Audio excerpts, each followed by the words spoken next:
मैं झुलसा देने वाली गर्मी में सारा दिन फुटपाथ पर भीख मांगकर थक चुकी थी। ऊपर से बड़ी सी चादर में और ज़्यादा गर्मी महसूस हो रही थी। मैं अपनी किस्मत पर अफसोस करती अब किसी छायादार जगह की तलाश में मारी मारी फिर रही थी। घर भी शहर से दूर खंडार में बनी हुई झोपड़ियों में से एक झोपड़ी थी, जहाँ रात गुजारने और सर छुपाने की जगह मिल जाती थी। मैं अब एक पार्क में आ चुकी थी, जहाँ शाम के वक्त बच्चे खेल रहे थे और माँ एक तरफ बैठी बच्चों को देख रही थी। एक चेहरा जाना पहचाना था और सेकंड से भी तेज़ मैं उसे पहचान चुकी थी। ये वही थी। मैं उठी और दौड़कर उसकी तरफ बढ़ी, क्योंकि आज मुझे अपने दिल का बोझ कम करने का मौका मिला था और मैं ये मौका किसी हाल में भी खोना नहीं चाहती थी। मैं अब उसके करीब पहुंच चुकी थी। वो भी मेरी तरफ देख चुकी थी। उसे देखकर मैंने अपनी चादर हटा दी। वो हैरत से मुझे देखने लगी, लेकिन अचानक उसने मुंह मोड़ लिया और उठकर वहां से जाने लगी और थोड़ी दूर खेलते एक बच्चे का हाथ पकड़ लिया। मैं भी उसके पीछे गई और उसके सामने हाथ जोड़ते हुए कहा कि वो एक बार मेरी बात सुन ले और मुझे माफ़ कर दे, तो शायद मेरी सज़ा भी कुछ कम हो जाए। वो मुझे बगैर देखे रुक गई थी। मैंने अटकते हुए लहजे में माफ़ी मांगते हुए उसके सामने एक बार फिर हाथ जोड़ दिए और उसे कहा कि जो कुछ उस दिन उसके साथ हुआ, मैं भी उसमें शामिल थी। उसने एक नज़र मेरे हुलिये पर डाली और हाथ में पकड़े महंगे पर्स में से कुछ पैसे निकाल कर मेरे हाथ में दिए और अपने घर का एड्रेस दिया कि जब भी ज़रूरत हो तो मैं उसके पास आ सकती हूँ। मैं उसकी दरियादिली पर हैरान रह गई। मुझे अपना पिछला वक्त याद आने लगा और यूँ लगा जैसे आंखों के पर्दे पर कोई स्क्रीन चल रही हो, जिसमें सब कुछ किसी फिल्म की तरह चल रहा है। ये उस वक्त की कहानी थी जब मैं एक बड़े घर की बहू थी। मेरे माँ बाप बचपन में ही मर गए थे और मैं अपने दूर के रिश्तेदारों के घर यतीमों की ज़िंदगी गुजार रही थी। मेरे रिश्तेदार के यहाँ एक दिन उनके एक दोस्त का आना हुआ और उनकी नज़र मुझ पर पड़ गई। यूँ उस एक नेक दिल इंसान ने मेरा रिश्ता अपने बेटे के लिए मांग कर मुझे एक आलीशान घर में शादी करके ले आया। मेरे पति 2 ही भाई थे। मेरी ज़िंदगी बहुत अच्छी बीत रही थी, मगर शादी के 2 साल बाद ही मेरे पति की मौत हो गई। उनका भयानक एक्सीडेंट हुआ था। मेरी तो दुनिया ही वीरान हो गई थी। अब मेरा छोटा देवर ही रह गया था। मेरी सास उसकी शादी करना चाहती थी, लेकिन मेरे ससुर ने कहा कि वो अपनी दोस्त की यतीम बेटी के अलावा किसी और से बेटे की शादी नहीं होने देंगे। मेरी सास इस शादी पर राज़ी नहीं थी, जबकि देवर और ससुर की इसी में मर्जी थी। मेरी सास को लगता था कि जो बहू है मेरे ससुर पसंद करते हैं, वो यतीम लड़कियां अपने पहले माँ बाप को खाकर बैठी होती हैं और बाद में पतियों को भी खा जाती हैं, यानी कि उनकी मनहूसियत उनके पतियों की मौत हो जाती है। मेरी सास की इसी छोटी सोच ने मेरे पति के मरने के बाद मेरी ज़िंदगी भी जहन्नुम बना दी थी। लेकिन इस घर के अलावा मेरा कोई दूसरा ठिकाना नहीं था, इसलिए मैं चुपचाप सुनकर बर्दाश्त करती रही। जिन दिनों में मेरे देवर की शादी को लेकर इस घर में झगड़ा चल रहा था, एक रात मेरे ससुर अचानक बीमार हो गए और उनकी हालत बहुत ज़्यादा बिगड़ गई, जिसे देखते हुए मेरा देवर उन्हें हॉस्पिटल ले गया, जहां डॉक्टर ने बताया कि उन्हें फालिज हो चुका है और अब वो शायद ही ठीक हों। मेरे देवर ससुर को घर वापस ले आया और माँ पर खूब बरसा कि इस बार तो वो खुद ही अपना पति को खा रही हैं। मेरी सास भी शायद सदमे की हालत में थी, इसलिए चुपचाप अपने कमरे में बंद हो गईं और बहुत ही कम किसी से बात करती। ससुर की हालत को देखते हुए मेरे देवर ने मुझसे कहा कि एक कामवाली रख लेते हैं जो पापा का काम कर सके। कुछ ही दिन में नौकरानी का इंतज़ाम हो गया। नौकरानी रोज़ काम पर आती और कमरे में ही वक्त गुजारती। जब मेरा देवर घर आ जाता तो मैं भी अपने ससुर के पास उसकी मौजूदगी में चली जाती और सास तो ससुर के कमरे की तरफ अब तो देखती तक नहीं थी। एक दिन मैं अपने उन्हीं दूर के रिश्तेदार के घर गई हुई थी, जिन्होंने मुझे बचपन में पाला पोसा था, कि मुझे घर से कॉल आई। फ़ोन पर नौकरानी की आवाज़ थी, जो काफ़ी डरी सहमी हुई थी। उसने मुझे फ़ौरन घर आने को कहा। मैं फ़ौरन घर की तरफ चल दी। जब घर पहुंची तो नौकरानी दरवाजे पर ही खड़ी थी। मुझे देखकर बोली, मेरा हिसाब किताब करें और मैं यहाँ से जाऊँ। मैंने पूछा, मगर क्यों? तो कहने लगी, यहाँ एक साया है। मैंने उससे कहा, नहीं ऐसा कुछ नहीं है, कि अचानक मेरी सास भी वहाँ चली आई। उन्होंने पैसे निकाल कर नौकरानी को दिए और उससे कहा, तुम जाओ।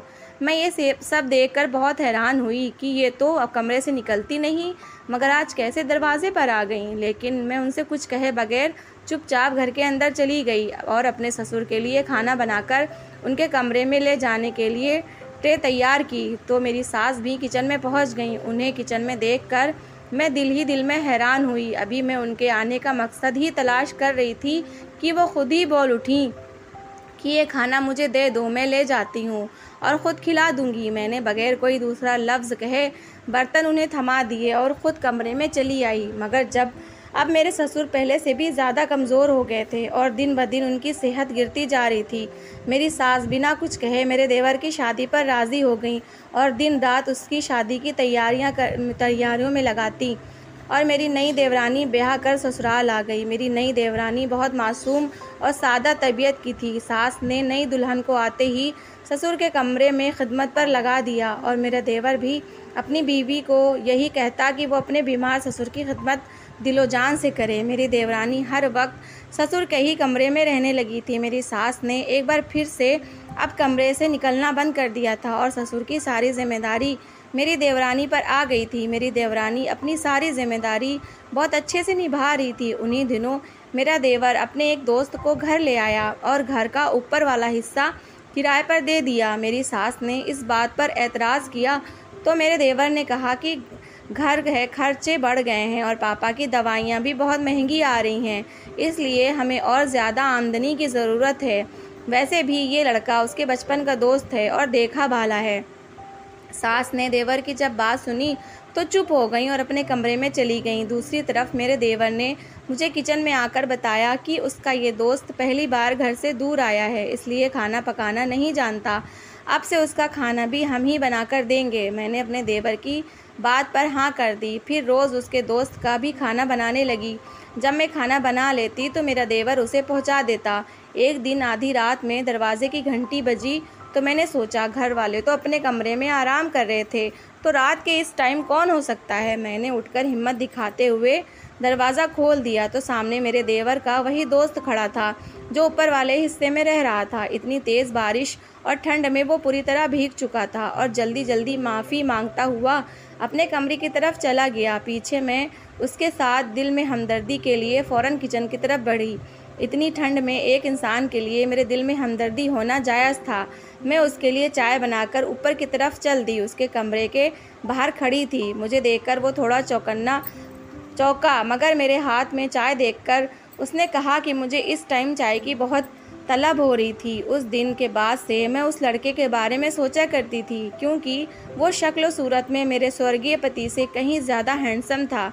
मैं रोज़ उसके लिए कुछ न कुछ बनाकर ऊपर ले जाती और यूं हमारे बीच अजनबियत की दीवारें गिर गईं। उधर मेरी सास का वही रवैया था, कमरे में बंद रहना, जबकि मेरी देवरानी ससुर की खिदमत में बिज़ी रहती। दूसरी तरफ मेरे देवर के अंदाज कुछ बदलने लगे थे। ना जाने क्यों अब वो अपनी पत्नी से नाराज़ रहने लगा था। एक रात जब मैं चुपकर अपने देवर के दोस्त को मिलने गई हुई थी और हम दोनों बैठे बातें कर रहे थे कि अचानक मेरी देवरानी वहीं पर आ गई। उसे देखकर मैं और वो लड़का दोनों ही घबरा गए। वो लड़का फ़ौरन अपने कमरे में चला गया, जबकि मैं वहीं रह गई। मेरी देवरानी मुझसे कहने लगी कि मैं पापा के गीले कपड़े डालने आई थी, मगर आपकी करतूत भी देख ली।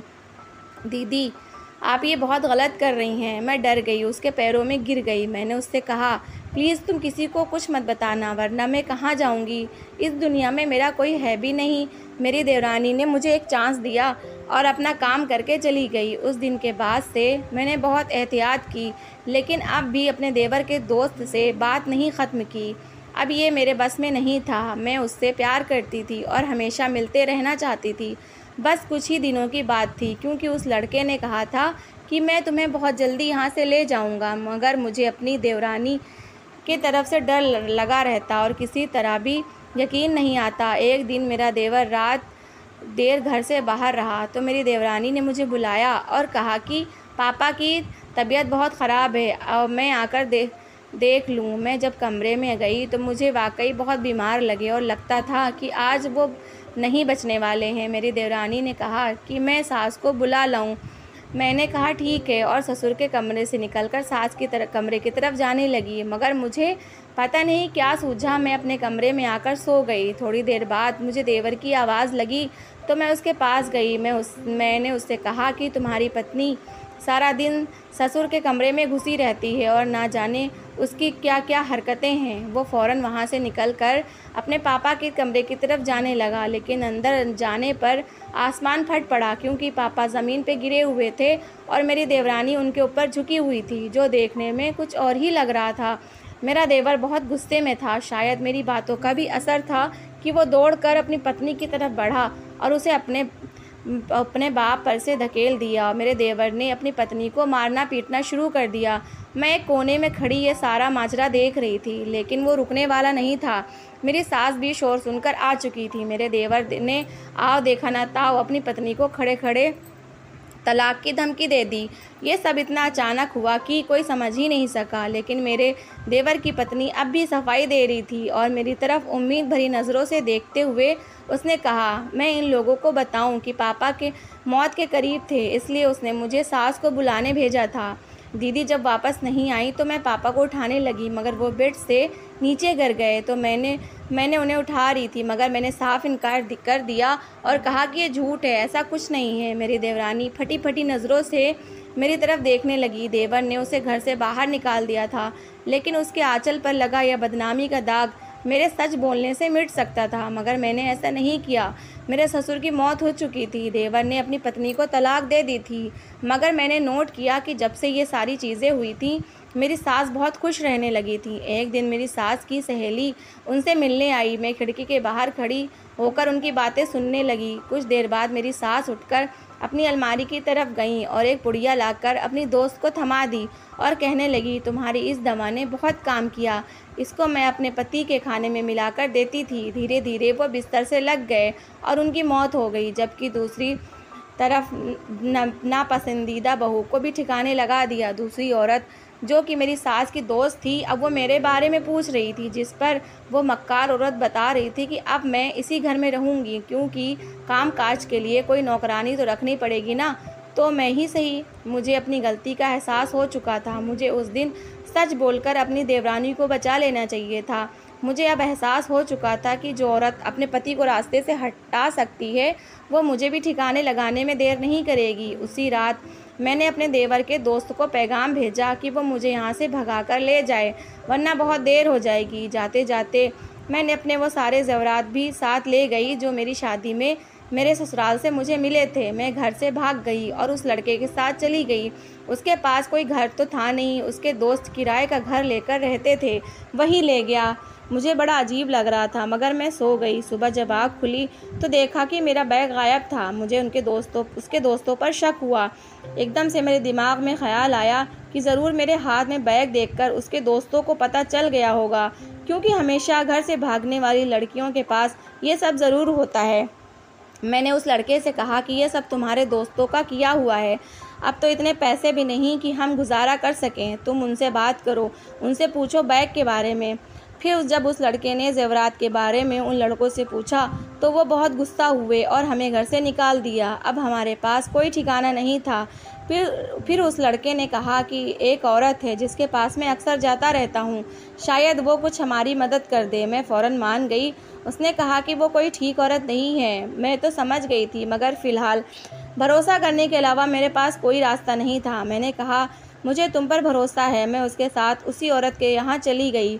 घर क्या था, अय्याशी का अड्डा था। मुझे उस औरत ने कमरे में पहुँचा दिया और उस लड़के को बाहर भेज दिया। मैं सुबह सुबह सोकर उठी तो मैंने उस औरत से लड़के के बारे में पूछा तो उसने कहा कि वो तुम्हें बेचकर चला गया है। मुझे कुछ ज़्यादा हैरानी नहीं हुई, क्योंकि जो मैंने गुनाह किया था उसका बदला तो मुझे मिलना ही था, मगर मैं यहाँ नहीं रहना चाहती थी। मैंने उस औरत से कहा कि वो मुझे यहाँ से जाने दे, मगर उस औरत ने कहा कि मैं तुम्हें कैसे जाने दे सकती हूँ, मोटी रकम देकर तुम्हें ख़रीदा है। मैं आंसू बहाती कमरे में आ गई, चुपचाप तमाशा बनी सब कुछ देखती रही। मुझे अब यहीं रहना है, जिसके लिए मैं तैयार नहीं थी। 2 दिन बाद मैं अपने कमरे की खिड़की से बैठी बाहर का नज़ारा देखते हुए अपनी किस्मत और गलतियों को रो रही थी। तभी उस औरत के घर एक मांगने वाला दरवाजे पर आया। मैंने उससे कहा कि वो मेरी यहाँ से भागने में मदद करे तो मैं उसे कुछ बड़ी चीज़ दूंगी। तो वो मान गया और रात में आकर उसने मेरी दीवार फाड़ने में मदद की और इस तरह मैं उस गंदी जगह से बाहर निकलने में कामयाब हो गई। मेरे पास एक आखिरी सोने की चेन बची थी जो मेरी गर्दन में पहनी हुई थी। मैंने वो निकाल के बाबा के हवाले कर दी और ख़ुद आगे की राह ली। मेरे पास कोई ठिकाना, कोई तालीम, कोई पैसा, सर छुपाने के लिए छत तक कुछ भी नहीं बचा था। तो मैं उसी बाबा के साथ उसके घर आ गई। घर क्या बल्कि झोपड़ी में, और उसी के कहने पर आकर मैंने भीख मांगना शुरू कर दिया। मगर मैं फिर भी खुशकिस्मत थी कि मुझे अपनी माफ़ी मांगने का मौका मिला था। मैं पिछली ज़िंदगी से वापस आई तो मेरी आंखों से आंसू निकल रहे थे। सुबह हुई तो मैं उसी पते पर पहुंची जो पता मेरी देवरानी ने दिया था। मुझे बहुत हैरत हुई देखकर कि उसका घर नहीं बल्कि बंगला था। वो बहुत ऐश से अपने दूसरे पति के साथ ज़िंदगी गुजार रही थी। उसने मुझे अपने घर नौकरानी रख लिया क्योंकि शायद मैं इसी लायक थी। मेरा गुनाह बहुत बड़ा था। एक मासूम के साथ मैंने जुल्म किया था। भगवान ने मेरी गलतियों की सज़ा मुझे दे दी थी। तो दोस्तों, कैसी लगी आपको मेरी कहानी? अगर कहानी अच्छी लगी है तो कमेंट बॉक्स में ज़रूर बताइएगा। और प्लीज़ प्लीज़ प्लीज़ मेरी कहानी को शेयर करिए और लाइक करिए और प्लीज़ मेरे चैनल को सब्सक्राइब करिए। Thanks for watching.